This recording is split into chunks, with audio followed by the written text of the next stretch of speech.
في كل حي وفي كل مدينة وفي كل بلد في العالم فيه دايما بيت واحد الناس عارفاه كويس، بيت ما بيقربوش منه وما بيتكلموش عنه بصوت عالي، ولما تسألهم ليه يجاوبوك وعينيهم ما بتجيش في عينيك.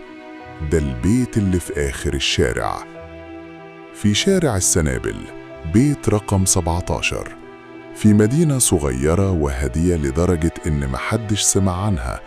كان فيه بيت زي ده، بيت دورين دهانه قشر من زمان وشبابيكه دايما متقفلة إلا شباك واحد، شباك في الدور التاني ناحية الشمال.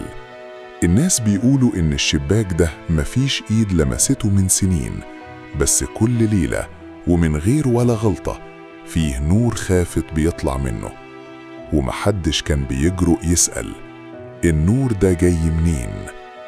سلمى كان عندها 19 سنة لما جت تعيش في المدينة دي، طالبة مغتربة ملهاش حد هنا، أجرت أوضة في بيت قديم على بعض شائعين بس من رقم 17. الناس في البيت حذروها من أول يوم. الست اللي ساكنة في الدور التاني قالت لها صراحة: يا بنتي امشي من أي طريق، لف المدينة كلها، بس بلاش تعدي من شارع السنابل وانتي راجعة بالليل. سلمى كانت من النوع اللي ما بياكلش معاه الكلام ده، ضحكت وقالت لنفسها خرافات ناس كبار. بس المشكلة إن الضحكة دي كانت آخر ضحكة صافية تضحكها. في أول أسبوع سلمى قررت تعدي من شارع السنابل بالنهار، قالت تشوف إيه الحكاية اللي قلب الدنيا دي.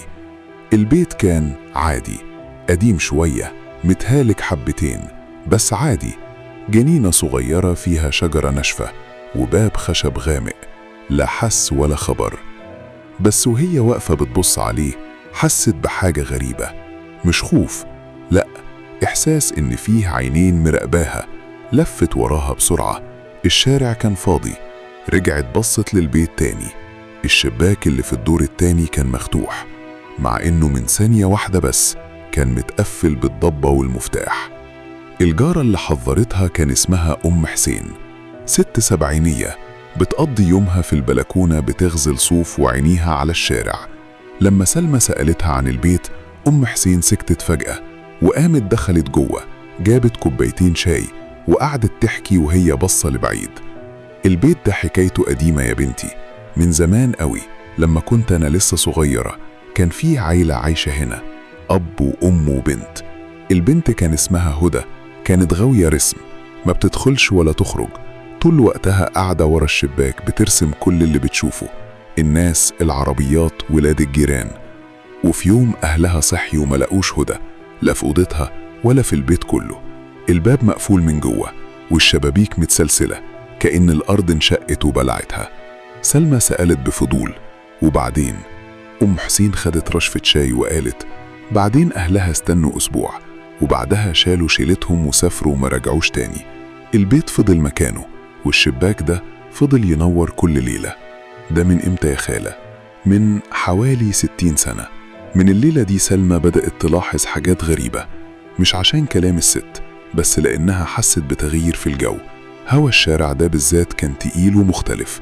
في الليلة الثالثة سلمى صحيت الساعة 3 الفجر على صوت خبط خفيف قوي ومنتظم على الحيطة، دقدقة كأنها نبض قلب.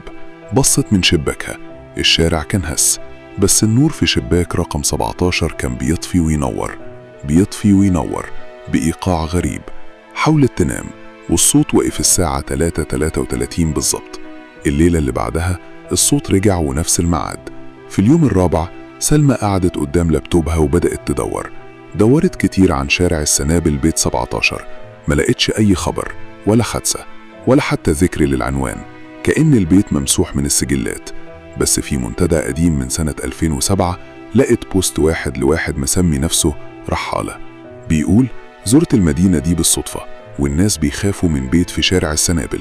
لقيت قدام البيت ورق رسومات مرمي في الأرض، رسومات فنان محترف، بس الغريب إن كل الوشوش اللي مرسومة كانت من غير عينين. سلمى كتبت كومنت تسأله بس محدش رد. دخلت على حساب رحالة، لقيت آخر نشاط ليه كان في 2007، نفس اليوم اللي كتب فيه البوست ده. دايما قبل ما نعدي حدود مش مسموح لنا نتخطاها بنسمع صوت جوانا بيقول لنا قف. في ناس بتسمع الكلام وناس الفضول بياكلها، وللأسف سلمى كانت من النوع التاني. يوم الجمعة وهي راجعة وقفت قدام البيت وبصت للباب. الباب كان موارب، سنة صغيرة، كأن في حد سابه مفتوح بالقصد أو مستني حد يدخل. الصوت اللي بنضحك بيه على عقلنا بدأ يشتغل. هدخل أشوف بس إيه اللي بيحصل، دقيقة واحدة وأخرج عشان أقطع الشك باليقين. الصوت ده هو أخطر صوت ممكن تسمعه في حياتك. سلمى زقت الباب ودخلت. المشهد الثامن. من جوه. البيت من جوه كان نظيف، ودي أكتر حاجة صدمتها. مفيش تراب، مفيش عنكبوت، مفيش سقف واقع. الأرضية مفروشة موكد غامق، والحيطان عليها ورق جدران قديم بس سليم. وفي الجو ريحة، مش ريحة عفونة، لأ، ريحة برفان قديم قوي، كأن في حد كان واقف هنا من ثواني. سلمى ندهت بصوت بيترعش. في حد هنا؟ صدى صوتها رجع لها، ومعاه صوت تاني، همهمة جاية من فوق. بصت على السلم اللي طالع في الضلمة، وفي آخره شافت خط نور جاي من تحت باب الأوضة اللي فيها الشباك المنور. أول خطوة على السلم عملت تزييق عالي. الهمهمة وقفت. سلمى جمدت قلبها وطلعت. الأوضة كانت عبارة عن معرض رسومات، على كل حيطة من الأرض للسقف لوح بالرصاص، ناس، بيوت، شجر، تفاصيل دقيقة لدرجة تخوف. بس الصدمة كانت في الوشوش. كل الوشوش بلا استثناء كانت من غير عينين، مساحات بيضة فاضية. سلمى دارت حوالين نفسها وهي مرعوبة. مئات اللوح والكل أعمى. وفي نص الحيطة الكبيرة لقت أكبر لوحة فيهم، لوحة لشارع السنابل والبيت رقم 17.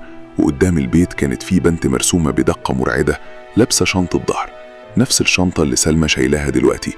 والبنت اللي في الرسمة كانت هي سلمى ومن غير عينين. حاولت تتحرك بس رجليها خانتها. حست بتقل على كتافها، كأن في إيد بتضغط عليها. وفجأة سمعت الصوت، مش همهمة، ده كان كلام واضح بس ملوش مصدر، كأن الحيطان هي اللي بتتكلم. شفتي رسمتك؟ أنا عملتها لك من زمان، كنت مستنياكي. سلمى سألت بصوت مخنوق، انت مين؟ أنا هدى، وانت عارفاني كويس. الصوت كان هادي قوي وموجوع. كل اللي بيجي هنا بيعرفني، الأرواح بتشم ريحة بعضها. أنا مش فاهمة حاجة، سيبيني أمشي. هتفهمي لما تقعدي. سلمى لفت عشان تجري، بس اكتشفت إنها بتبذل مجهود في الفراغ، زي ما نكون بنجري في حلم. المكان ما بيتغيرش، والباب اللي دخلت منه بيبعد كل ما تقرب. وقعت على ركابها في نص الأوضة وسط الرسومات، وفجأة الخوف اتبدل بهدوء غريب، هدوء مفروض عليها زي البنج. صوت هدى رجع تاني، ما تخافيش، مش هأذيكي، أنا بس وحيدة، أنا مش هقدر أفضل هنا. كله بيقول كده في الأول. في الحالة الغريبة دي سلمى بدأت تسمع بقلبها. هدى حكت كل حاجة، حكت إن أهلها حبسوها خوفا عليها من الدنيا، سدوا الأبواب والشبابيك. قالت إنها كانت بتشوف العالم من ورا الزجاج بس، ويوم ما قررت تتمرد وتفتح الشباك ده عشان تخرج وقعت. مش وقعت من الشباك، وقعت جوه البيت. البيت سكن فيها وما بقاش راضي يسيبها. 60 سنة وهي لوحدها بترسم الناس اللي بتشوفهم من بعيد، وبما إنها بتشوفهم من ورا زجاج مشبر كانت بترسمهم من غير عينين. لحد ما الناس بدأوا يدخلوا البيت بنفسهم وأقدر أشوفهم من قريب، بس برضه من غير عينين، لأني ما بقدرش أرسم حاجة مش شفتهاش بجد، وعينين الناس اللي دخلوا قبلك كانت دايما بتهرب مني. سلمى حست بالتقل بيزيد على كتافها. حضور هدى بقى حقيقي جدا. انت عايزة مني ايه؟ أبص في عينيكي بس. سكتت شوية وبعدين قالت بس كده، بس كده، وتمشي. سلمى رفعت راسها وبصت للحيطة، للرسمة بتاعتها اللي من غير ملامح. وفي لحظة غامضة سلمى سلمت نفسها تماما. حست بكهرباء هادية بتمر في جسمها، إحساس بالراحة والوجع في نفس الوقت. وبعد ثواني التقل اختفى، والباب اللي كان بعيد بقى تحت رجليها. سلمى خرجت من البيت وكان الفجر بيشقشق. الشارع كان فاضي وهادي. بصت وراها للبيت لآخر مرة، الشباك كان مطفي. مشيت وما رجعتش تاني. بس الغريب إن سلمى في الأسابيع اللي بعد كده بدأت ترسم، وهي عمرها ما مسكت ريشة. كانت بترسم وشوش بملامح حية جدا، وعينين عميقة لدرجة تخوف، كأن في روح تانية بتساعدها تشوف اللي الناس العادية ما بتشوفوش. البيت رقم 17 لسه مكانه، والشباك لسه هناك، بس النور اللي فضل منور 60 سنة اختفى للأبد. ومحدش عارف هل دي كانت نهاية اللعنة ولا مجرد بداية لحكاية جديدة.